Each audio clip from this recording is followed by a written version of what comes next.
छत्तीसगढ़ के बीजापुर और गरियाबंद समेत कई जिलों में इस बार मानसून की सुस्त रफ्तार ने किसानों की रातों की नींद उड़ा कर रखी है। जून का पूरा महीना बीत चुका है, लेकिन खेतों में वो रौनक गायब है जो इस सीजन में अमूमन दिखाई दिया करती थी।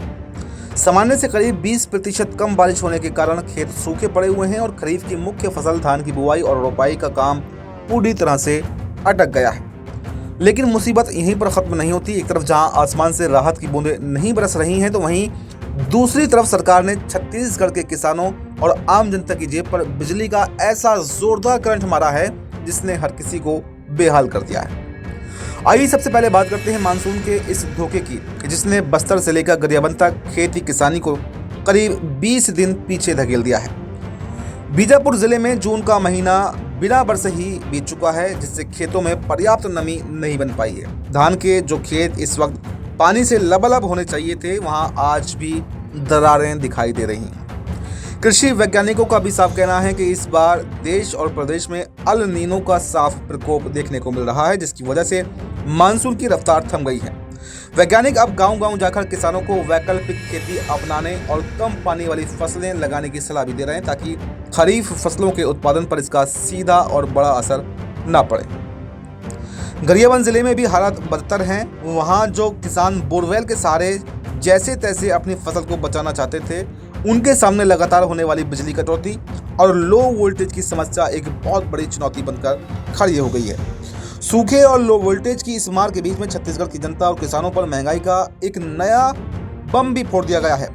प्रदेश में आज से नई बिजली दरें लागू कर दी गई हैं, जिससे घरेलू, कृषि और व्यावसायिक उपभोक्ताओं पर भारी बोझ पड़ने वाला है।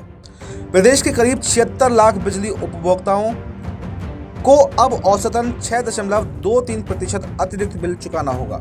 इसका सीधा मतलब ये होता है कि अब प्रति यूनिट बिजली के लिए लोगों को 30 पैसे से 50 पैसे तक का ज्यादा बिल देना होगा। हालांकि बिजली विभाग ने इसमें एक छोटी सी राहत भी दी है कि अगर आपका बिल लेट आता है तो पहले की तरह पूरे महीने का 1.5% मासिक ब्याज नहीं लगेगा, बल्कि अब नए नियम के तहत प्रति दिन के हिसाब से 0.04% की दर से ही लेट फीस ली जाएगी।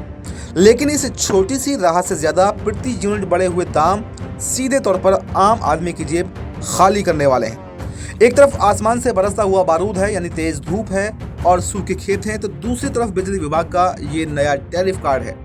सवाल ये उठता है कि संकट के इस दौर में जब किसान को सबसे ज्यादा सरकारी मदद और मुफ्त बिजली पाने की जरूरत थी, तो ठीक उसी वक्त बिजली की दरों को बढ़ाना कितना जायज़ है। बोरवेल चलाने के लिए किसान अब महंगी बिजली कहां से लाएगा, जब उसकी फसल की बोनी तक नहीं हो पाई है। इस पूरे मामले पर आपकी क्या राय है? क्या छत्तीसगढ़ सरकार को इस सूखे के हालात में बिजली की बढ़ी हुई दरें वापस लेनी चाहिए या फिर नहीं? आपकी जो भी राय हो हमें कमेंट बॉक्स में ज़रूर देकर जाएं। और आपके इलाके में मानसून का क्या हाल है? क्या आपकी तरफ बारिश हुई है या नहीं हुई है? ये भी हमें कमेंट बॉक्स में ज़रूर बताएं। और देखते रहें ZMP से। नमस्कार।